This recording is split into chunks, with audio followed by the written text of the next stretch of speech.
वस्ती इसराइल में आसमान से गिरा लोहे का पहाड़, ईरानी मिसाइल का मलबा देखकर सिहोनी हैरान। नौसती इसराइल के एक रिहायशी इलाके में उस वक्त सनसनी फैल गई जब आसमान से एक द्यू हैकल लोहे का ढांचा सड़क पर आ गिरा। इब्तदाई तहकीकात और सोशल मीडिया पर वायरल होने वाली वीडियो से तस्दीक हुई है कि ये ईरान के क्लस्टर बैलिस्टिक मिसाइल के एक बड़ा हिस्सा या बूस्टर था।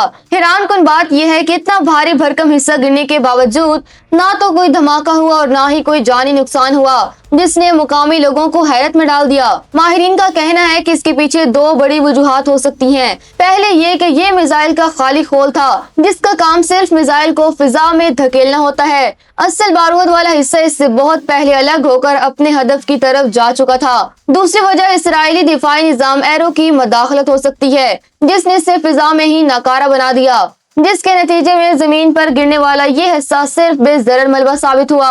अगर इस वाक़े से तबाही नहीं हुई, लेकिन इतनी बड़ी चीज का रिहायशी इलाके में गिरना ईरानी मिसाइलों की रसाई और इसराइली फिजाई हदूद की संगीन खिलाफ वर्जी को जाहिर करता है।